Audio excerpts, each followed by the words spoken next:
Hey, amazing viewers! Before we go into this riveting narrative, drop your location in the comments below. We love connecting with you all around the world. Also, if this is your first time here, press the subscribe button and join our incredible journey. Let's hit 10,000 subscribers this month together. Your support means everything. The unexpected encounter. It was a chilly autumn evening, the kind of night where the air seemed to carry a heavy weight, as if it had witnessed more than it should. The streets were busy with people rushing home, eager to escape the encroaching cold, while others stood at street corners, homeless and unnoticed. Among them was a boy, no older than 12, but with eyes that spoke of a life far older. His name was Malik, and on that evening, his life was about to change in a way that no one could have predicted. I remember the day clearly. It was one of those rare moments in life where the universe seems to align, where fate doesn't just move the pieces around, but shifts them completely. I was sitting in my car, stuck in traffic on a street I had passed 100 times before. As the light turned green, I looked to my right. At the intersection where the man with the briefcase was standing, waiting for the light to change. He was a picture of success. A sharp, tailored suit, polished shoes, the kind of man who belonged in the office towers at the heart of the city. But as he stood there, his eyes narrowed, scanning the street for something or someone. It became clear that he was distracted. He didn't notice the boy at first, but the boy saw him. Malik had been sitting on the cold curb, wrapped in a worn-out jacket that had seen better days, his knees drawn up to his chest. His face was the color of deep earth, his skin a rich shade of brown, and his hair tangled into tight curls. He looked like he belonged there, like he had always been there, an invisible part of the urban backdrop. But that was the thing with Malik. He didn't belong there, not really. Life had thrust him into this world of cold pavement and damp nights, but there was something in the way he carried himself that made you think he was meant for something bigger. It was in the quiet way he watched the people around him, not in a desperate or pleading way, but with a sort of deep understanding, as if he had already seen it all and knew how to survive in a world that didn't seem to care. As I observed him, something strange happened. The millionaire, oblivious to the world around him, stepped too far into the street. It happened in an instant, faster than I could react.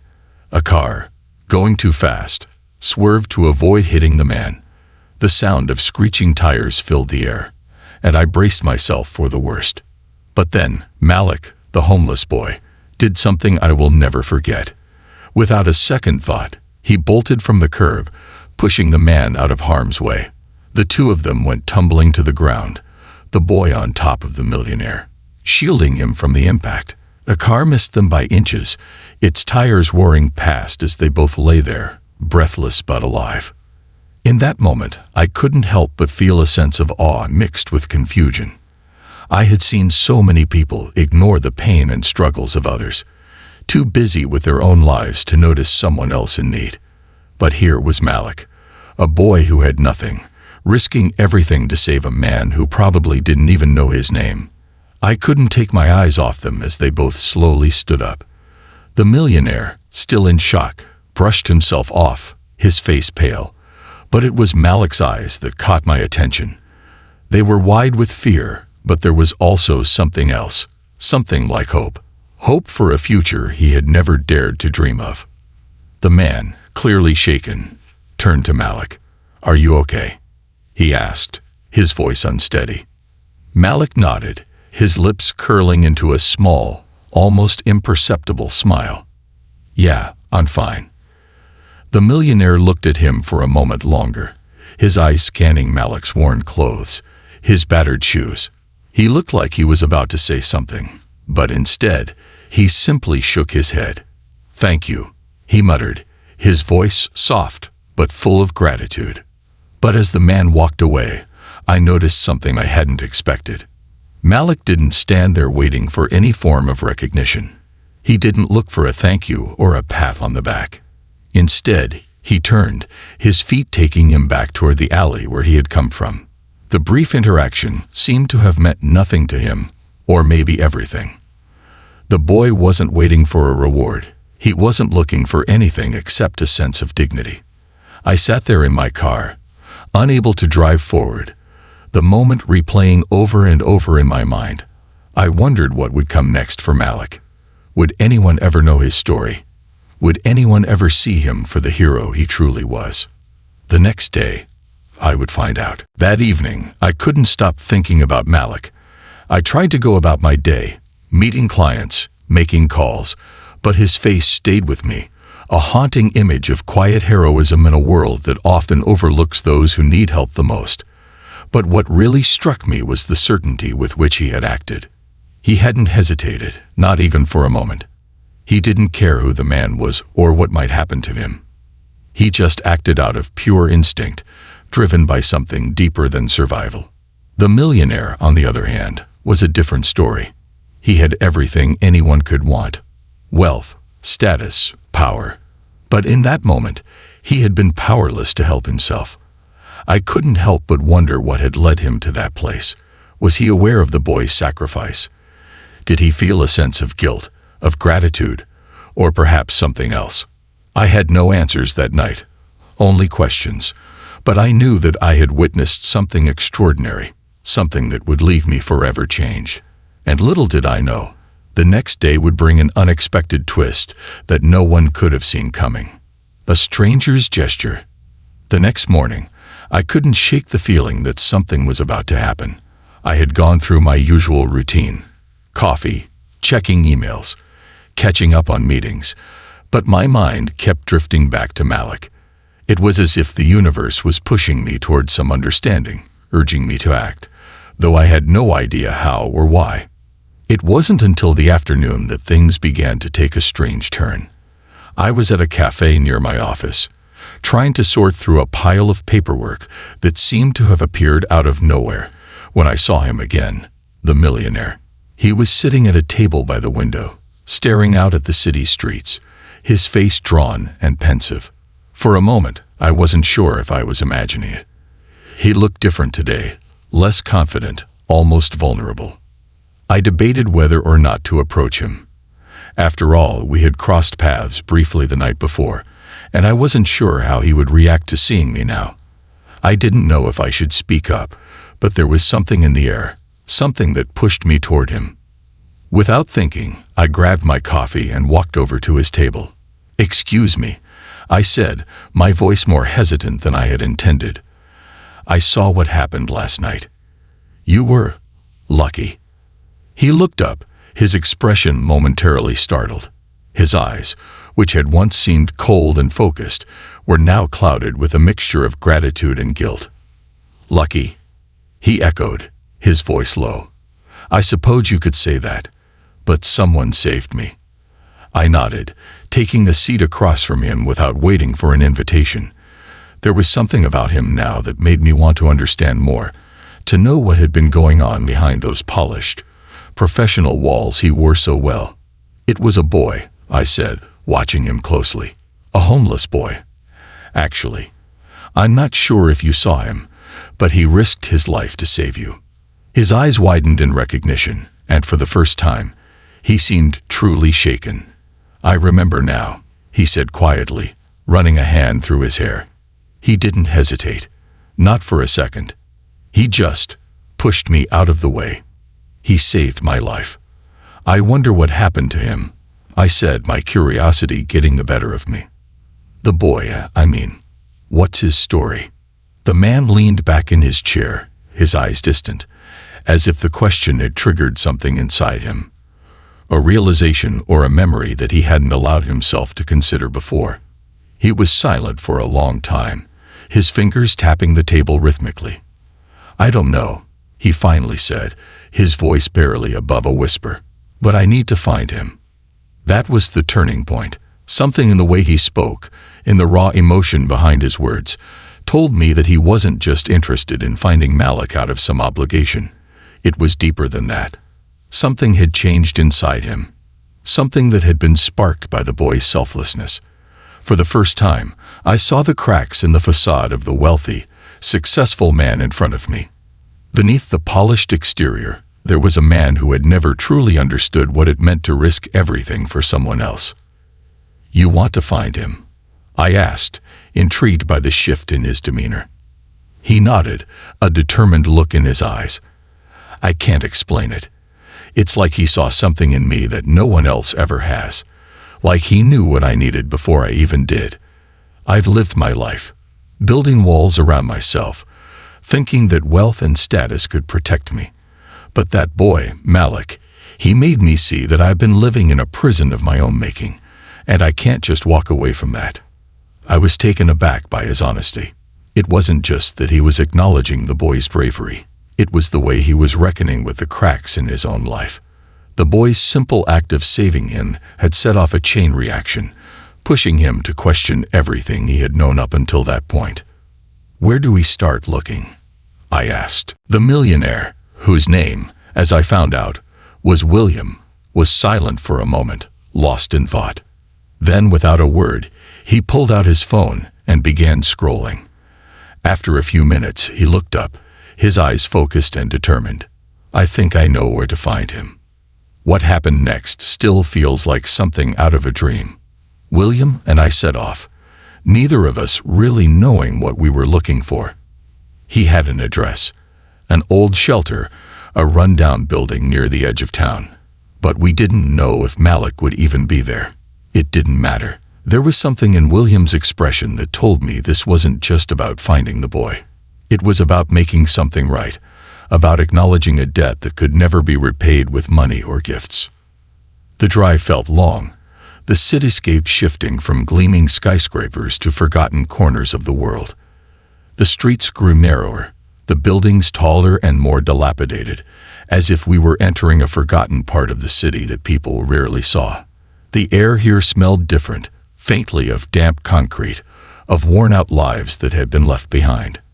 When we finally reached the shelter, I could see why it had slipped under the radar for so long. It was small, dark, and tucked away between two abandoned buildings. There was a sense of neglect about it, the kind of place that most people would cross the street to avoid. But William didn't hesitate. He parked the car, his face a mask of determination, and we both stepped out into the cold. Inside, the shelter was even more desolate than I had imagined. The walls were cracked, the air thick with a musty smell that made me uneasy. People sat huddled in corners, some asleep, some lost in their own worlds, others watching the two of us with a mix of curiosity and suspicion. William went up to the front desk, and I followed him, my heart pounding in my chest. The woman behind the counter looked up at him, her face unreadable. She was a middle-aged woman with kind eyes, but there was a weariness about her that spoke of years of seeing too many people come and go, too many faces that had faded into the shadows of the city. "I'm looking for a boy," William said, his voice firm but gentle. "Malik. He saved my life last night, and I need to speak with him." The woman studied him for a moment, then nodded slowly, her expression softening. "You're looking for Malik. He's here, but he doesn't stay in one place long. He comes and goes." She hesitated, then added, "But you might find him in the back. He likes to stay near the old stairwell." With that, we made our way through the shelter, past rows of cots and tired faces, until we reached the back. And that's when I saw him. Malik, sitting alone, his head resting against the wall, eyes closed as if he were deep in thought. He didn't look like a hero. He looked like a boy who had lived too many lives for his age. A boy who had seen more than he should ever have had to. And as I watched him, something inside me shifted. The world was about to change for him, and I could only hope that it would change for the better. But what happened next would reveal just how far the ripples of one act of courage could stretch. The price of heroism. As we approached Malik, I could feel the weight of the moment pressing down on me. He was no longer the faceless, nameless boy from the streets. Now he was someone with a story, one that I had only begun to scratch the surface of. And yet, I could sense that there was more to him than anyone could ever fully understand. This wasn't a typical encounter, not by any means.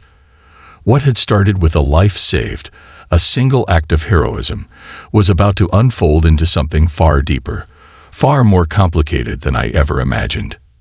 Malik was sitting against the wall in the dim light, his knees drawn up to his chest as he stared at the ground. His clothes were the same as the night before, worn and faded, but there was a subtle shift in him now. He looked like someone who was quietly awaiting something, as if he knew he was on the cusp of a new chapter, but wasn't entirely sure what it would bring. As we walked closer, I noticed that the other people in the shelter had retreated into their own worlds, giving us space, perhaps sensing the weight of what was unfolding. They knew him. And now, I knew him too. Malik.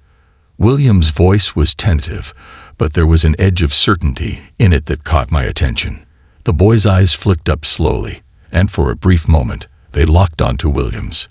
The expression in his eyes was unreadable, a mix of wariness and curiosity, as if he had seen so much of life that he no longer felt surprise, just cautious expectation. "Yeah," Malik said, his voice hoarse, as though he hadn't spoken much today, or maybe even for several days. "You saved my life last night," William began, standing just a few feet away from him. "I'm not sure how I can ever repay you for that, but I need to thank you. It's more than I can put into words." Malik didn't speak right away. He just stared at William, taking in his appearance. Dressed in a sleek, expensive suit, his shoes polished to a shine. I could see Malik processing the man before him, trying to make sense of it all, of the strange contrast between the two of them. The millionaire in his pristine, tailored clothes and the boy, whose life was marked by poverty, hardship, and resilience.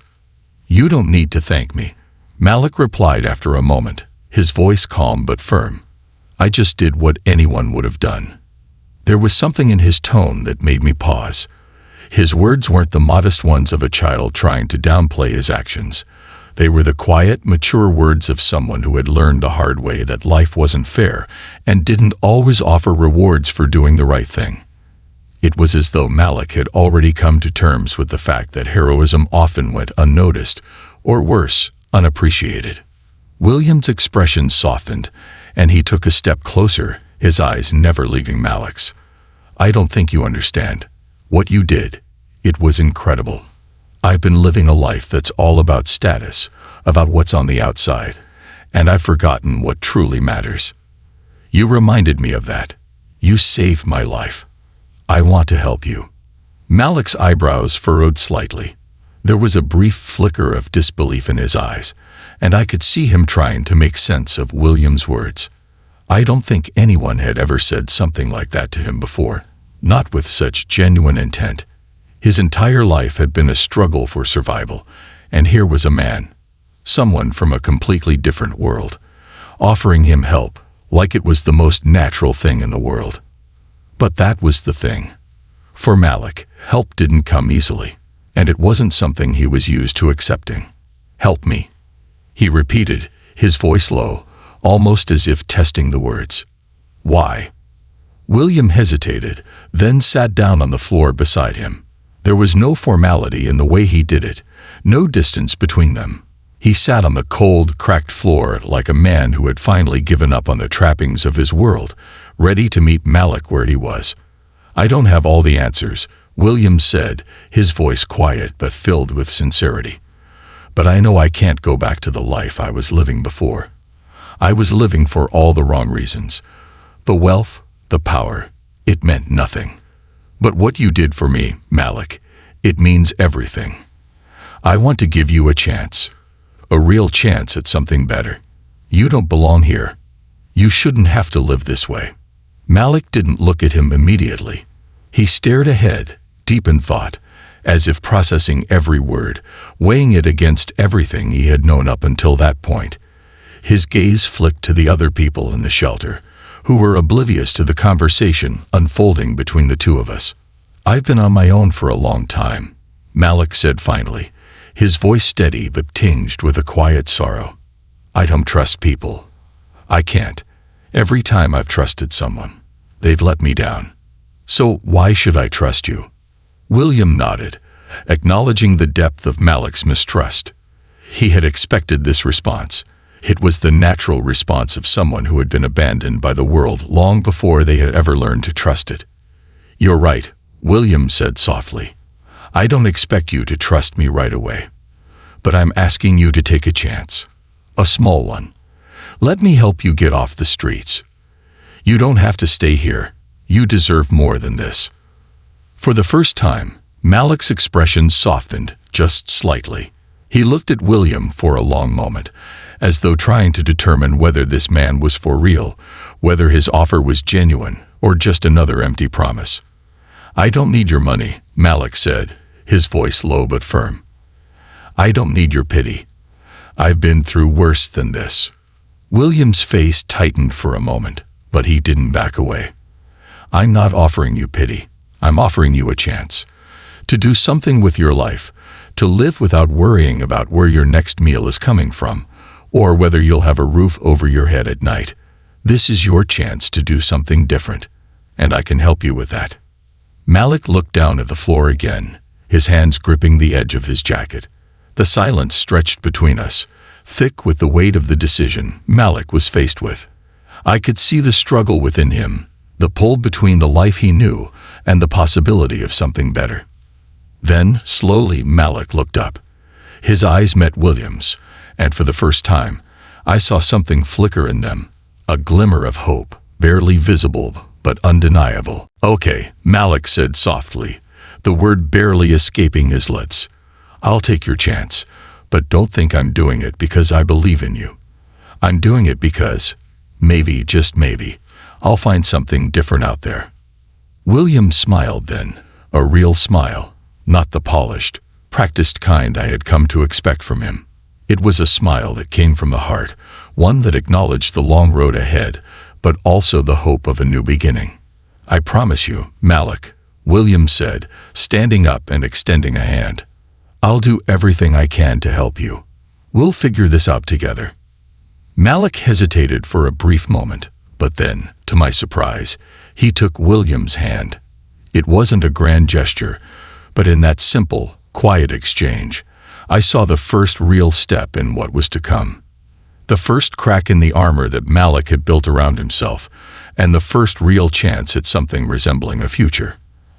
And though I knew the journey ahead wouldn't be easy, I had no doubt that it would be transformative for both of them. The true price of heroism, after all, wasn't in the moment of saving someone. It was in what came afterward. And that's when the real story began, unraveling the past. The next few days passed in a blur of activity. William and Malik spent time together, though it was clear that Malik was still struggling to trust him. It wasn't about the money or the help. It was about the broken promises he had endured before. And yet, there was something different this time. I could see it in Malik's eyes when he looked at William. There was a flicker of doubt, sure, but there was also something else. Curiosity. Malik was beginning to wonder, to consider that perhaps he could take a step towards something different, even if he wasn't entirely ready to leap. William, for his part, didn't pressure him.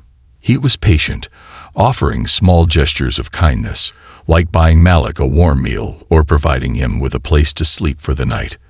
But the true breakthrough came when William did something unexpected. He invited Malik to visit his office. It wasn't a grand offer.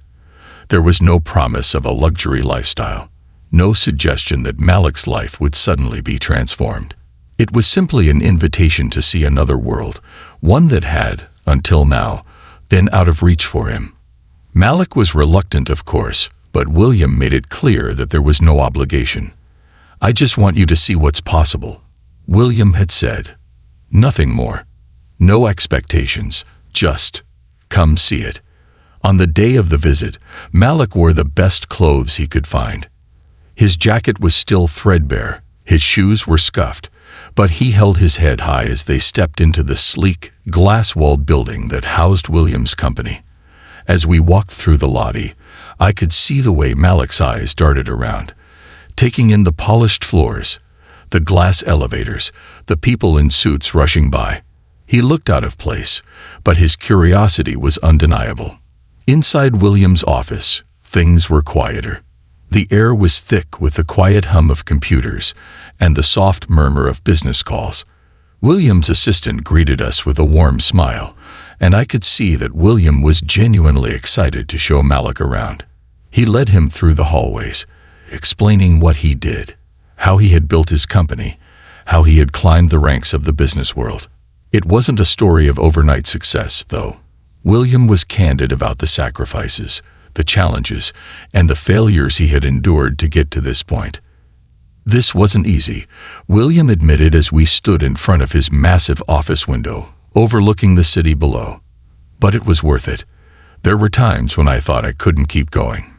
Times when I felt like I was losing myself in all of it.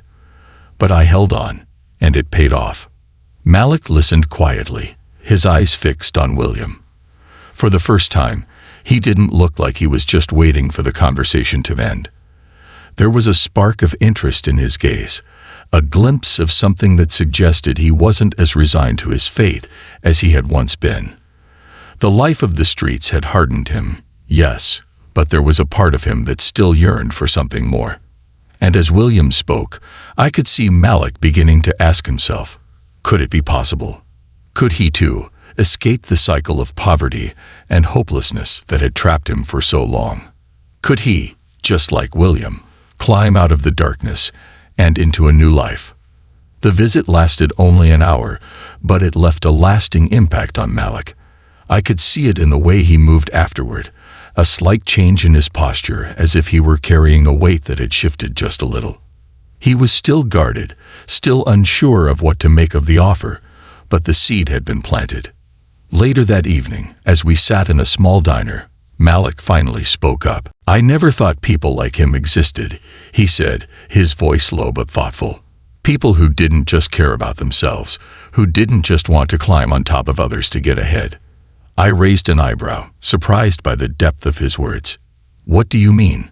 Malik looked out the window, his gaze distant, as if he were speaking to himself as much as to me. He didn't have to show me any of that. He could have just given me some money, told me to go get a job, and left it at that. But he didn't. He actually showed me something. Something that makes me think that maybe I could do something more than just survive. I could see the internal struggle warring within him. The old Malik, the one who had only ever known survival, was hesitant to hope, to trust, to believe in a future beyond the one he had lived for so long. But the new Malik, the one who had seen a glimpse of a different life, a life of possibility and opportunity, was beginning to emerge. "I don't know if I can do it," he said quietly, breaking the silence. "I've never had anyone believe in me before. How can I trust that this time will be different?" I took a deep breath, choosing my words carefully. "Malik, trusting someone else is hard. I know that. But sometimes you have to trust yourself first. If you can believe that you're worth something more than this, if you can believe that you can change your own path, then maybe, just maybe, others will believe in you too." He met my gaze, and for the first time, I saw a flicker of something. Was it hope? It was hard to say, but it was enough to make me believe that maybe, just maybe, Malik was ready to take the next step. The next few days were a whirlwind. William continued to support Malik, helping him with small steps, finding temporary work, offering him guidance on what to do next. But as things began to change, so did the complexities of the relationship between them. William had built his wealth through years of hard work, but there was something else behind his success, a history that he had buried, a past he didn't want to confront. One evening, as Malik and I were leaving the shelter, we bumped into William in the parking garage.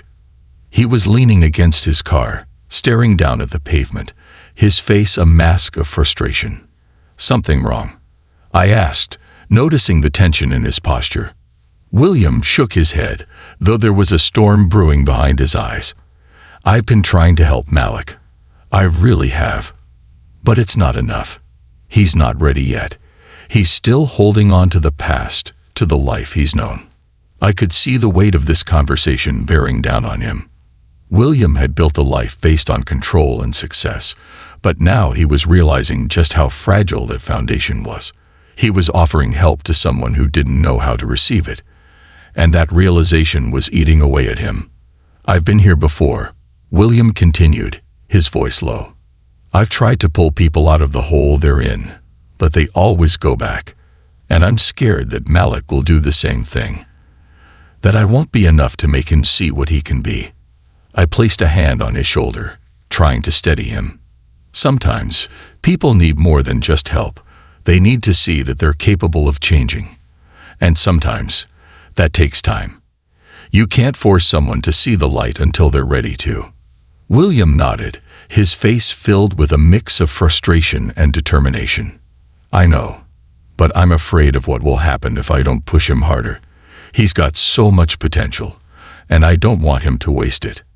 I didn't have any answers for him. I didn't have any quick fixes or magic solutions. But I knew one thing for sure. Malik had taken the first step. The next steps would be harder, but they would come, if he was ready to face them. The breaking point and the promise. It was a month later when I saw the shift. The tension that had existed between Malik and William seemed to have reached a tipping point, but it wasn't like anything I had expected. Malik had started to show up at work, small tasks at first, running errands, assisting with basic things that allowed him to feel part of the world that William had introduced him to. But the cracks in his armor were beginning to show. One evening, I found myself sitting in William's office, the warm light of the city's skyline casting long shadows across the room. William was pacing back and forth, his fingers clenched in fists, frustration evident in his every movement. He had just come from a meeting with Malik, and something had shifted between them. "I don't know what to do," William said, finally stopping his restless movement. He ran a hand through his hair, his gaze distant. "I've been trying so hard to get through to him, but he's still holding on to the streets, still trapped in that mindset.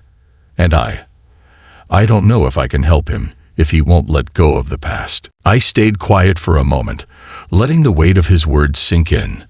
I had watched this transformation unfold, witnessed the back-and-forth battle that Malik was fighting in his own mind. It wasn't just about getting off the streets anymore. It was about identity. The streets had been his home, his survival strategy for so long that the idea of something different, something safer, was as foreign to him as the idea of success was to the boy who had once believed that survival alone was enough. "You can't do it for him," I said, my voice calm but firm. "He has to want it.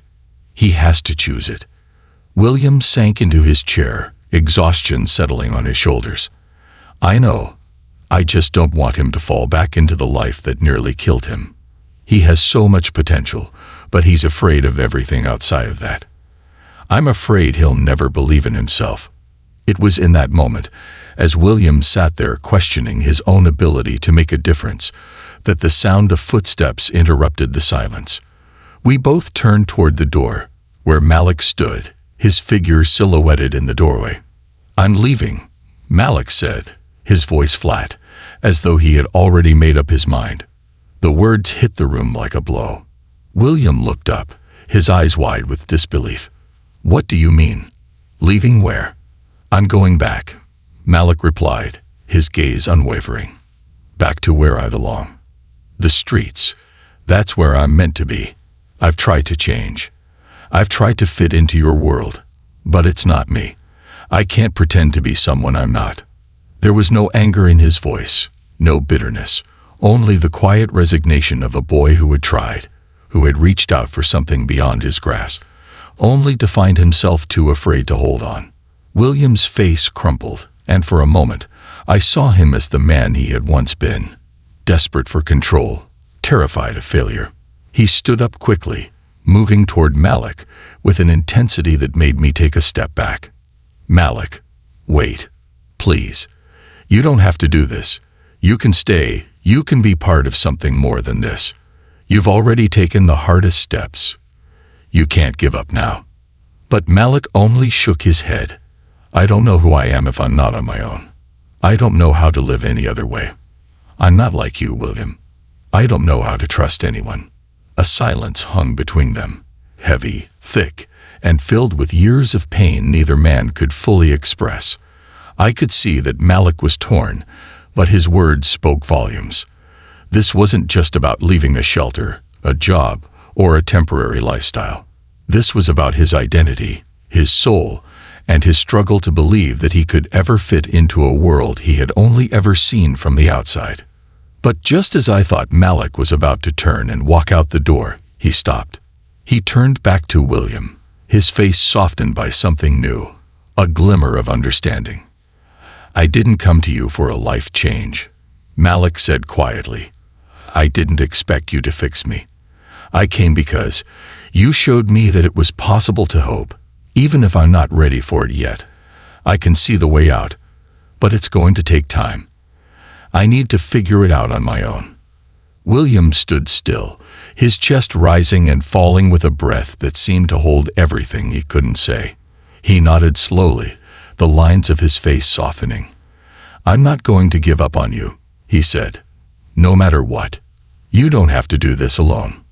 Malik stood there, for a long moment, eyes searching William's face. It wasn't a promise of change or an immediate solution. It was simply the recognition of a bond that had been formed, not by money or a grand gesture, but by something much more human. Trust. "I'll keep in touch," Malik said, his voice steady for the first time. "But I need space. I need time to figure out who I am in all of this, who I can be." As Malik turned to leave, I saw something shift in William's posture, something that wasn't about control, but about acceptance. He wasn't holding on to the idea that he could save Malik anymore. Instead, he was offering the kind of support that meant letting Malik go on his own terms, knowing that sometimes the hardest thing to do was give someone the freedom to find their own way. I watched Malik walk out the door, and for the first time, I wasn't worried.